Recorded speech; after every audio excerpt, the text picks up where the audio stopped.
Assalamualaikum warahmatullahi wabarakatuh. Hai teman-teman, kalian pernah nggak sih yang ngerasa bingung sama kehidupan kita sendiri? Misalnya ngeliat teman kita itu baru lulus, bisa kuliah sambil kerja, bahkan ngeliat teman yang kehidupannya itu baik-baik aja. Sementara kita masih bergelut dengan ujian, laporan, bahkan pikiran kita sendiri tentang masa depan kita. Kalau kalian pernah mengalami hal ini, bisa jadi kalian lagi berada di fase quarter life crisis, kondisi di mana kita merasa cemas, takut, bingung, bahkan membandingkan diri kita dengan orang lain. Perasaan tersebut banyak sekali dialami oleh anak muda. Tapi, sebagai seorang muslim, kita harus ingat bahwa jalan setiap orang itu berbeda-beda. Allah Subhanahu wa Ta'ala berfirman dalam Quran Surat Al-Baqarah ayat 286, Allah tidak membebankan sesuatu melainkan dengan kesanggupannya.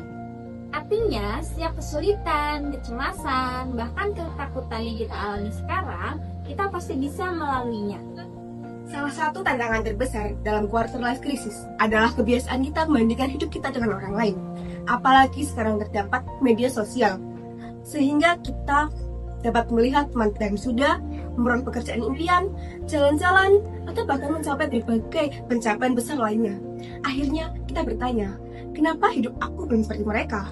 Padahal kita hanya melihat sebagian kecil dari kehidupan mereka. Kita tidak pernah tahu bagaimana perjuangan, kesedihan, atau ujian yang mereka hadapi. Allah Subhanahu wa Ta'ala berfirman dalam Quran Surat Al-Hadid ayat 23, agar kamu tidak terlalu bersedih atas apa yang luput dari kamu, dan tidak pula terlalu gembira terhadap apa yang diberikannya kepadamu. Dan Allah tidak menyukai setiap orang yang terlalu sombong dan membanggakan diri. Ayat ini menegaskan bahwa setiap orang memiliki takdir, rezeki, dan waktunya masing-masing.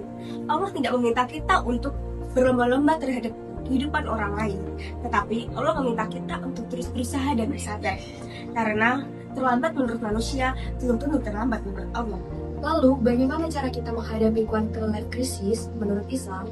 Yang pertama, tetaplah menjaga hubungan baik dengan Allah. Walaupun hati sedang gelisah, jangan menjauh, tetap berbanyak doa. Allah berfirman dalam Quran Surat Al-Araf ayat 28, maka ingatlah, jika mengingat nama Allah, maka hati akan merasa tenang. Kedua, kita harus tetap bertawakal dan berikhtiar.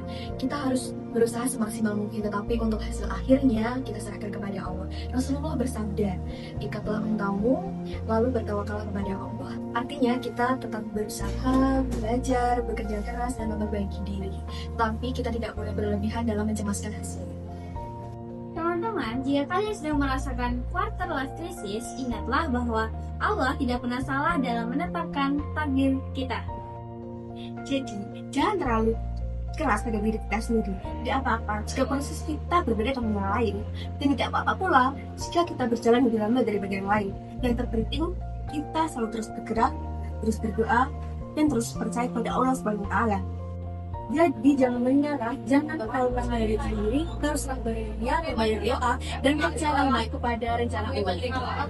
Saya Ustazul Haifah dengan NIM 240023250. Dan saya Lutfiani Yulfanina Soiha dengan NIM 240023252. Saya Aulia Putri Ramadhani dengan NIM 24000232256.